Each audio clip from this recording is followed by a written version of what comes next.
and welcome to another video here on Capacity TV at Capacity Europe 2024. I'm Ben Wadecki from Capacity Media, and I'm joined by Michael Wheeler, the Executive Vice President of the Global IP Network Division for Entity Data. Michael, it's a pleasure to have you. Thank you for joining us. Thanks for me. Good to be here. So, we're talking a little bit about IP networks, global IP networks. Kind of what is it that sets you guys apart from the competition in terms of global IP network services? It's a competitive landscape, so I think for us, there's probably a couple key things that we focus on. We very much are committed to a high quality network, a high quality experience. That's easily said, not always delivered, and we really try to deliver on that commitment and that goal.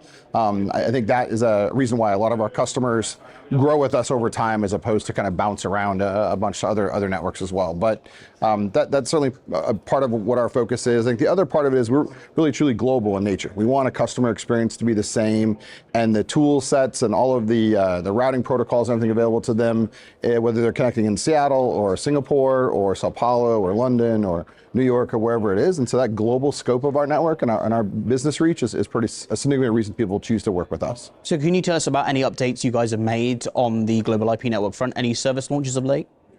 Probably the biggest thing this year that we've launched is a new product offering called DPS Service Provider.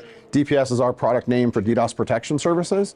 And we have a catalog of offerings that kind of span scope and kind of feature set for what I would call a typical customer. The service provider offering is very focused on a customer who ultimately has a lot of downstream customers, and they want to basically be able to take that offering and provide it to their end customers in kind of a white label type of fashion.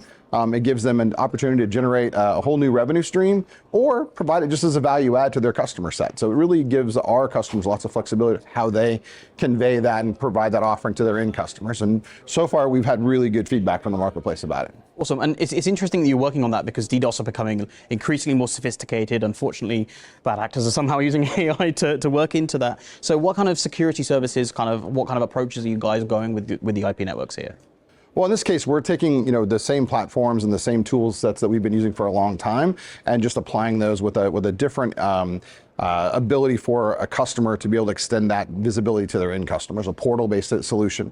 But the tool sets that we're using, and I mean, those are all great, and a lot of them are very industry standard, so they're not unique to us. But I would say our unique aspect is we have a dedicated 24/7 network security team, and they've been doing this now for almost 25 years. So the depth of experience and the kind of knowledge in the marketplace is a huge factor in how we help deliver that service. It's not just the software or the hardware, it's that intelligence that comes from the expertise. So speaking more about the intelligence side of things, there's a lot of work in the network automation space. Why do you think these carriers are working towards network automation? What are you guys doing in that regards?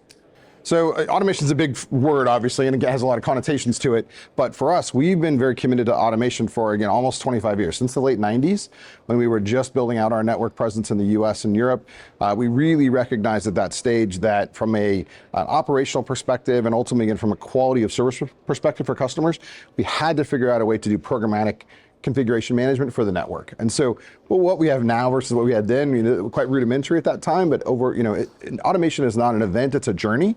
And ultimately we've been committed to it for a very long period of time. It's helped us with an OpEx cost perspective, allows us to be much more efficient and timely with different changes on the network that we have to do, whether it's customer specific or whether it's for an entire POP, and provide just a higher level of service, because we're not really dealing with nearly the same level of potential human error that can occur.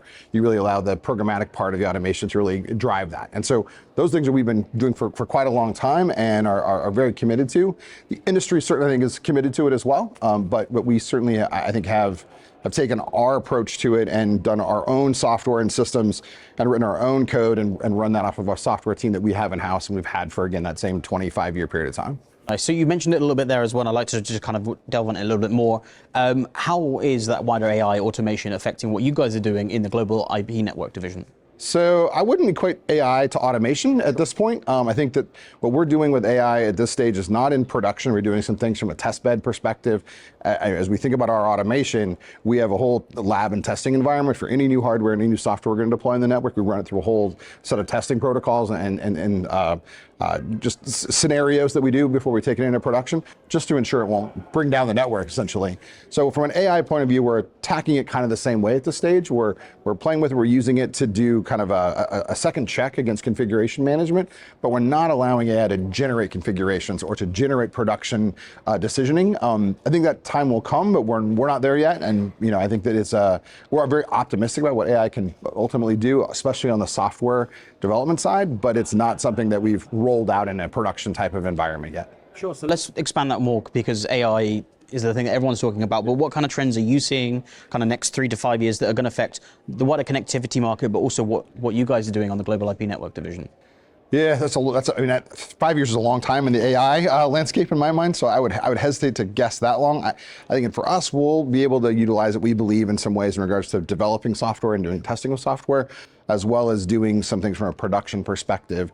I was on a panel earlier today and we talked about machine learning in the network, and that's something that has been going on for many years and is very much an active part of our ongoing management of the network. So that will continue, but probably coupling AI along with some of the machine learning will create some new opportunities that we haven't been able to kind of take advantage of yet. But it's early stage. 5 years is a very long time in my mind. I mean, if you go back 5 years to now, no one even talked about AI, really. It's certainly not an industry level. Well, I'm glad good old-fashioned machine learning is still going. That's the main thing, right? So let's kind of wound this off to more what you guys are doing with the GLF. Can you talk us a little bit about what you guys are doing on that side of things, how you're involved in that kind of stuff? Yeah, the Global Leadership Forum, or Global Leaders Forum, is we meet 3 times a year together. There's other things that happen outside of those bigger board meetings, but I'm one of the members of the board, and ultimately, I kind of sit on or kind of lead the network working group for security, and so that is a particular area of focus for our business.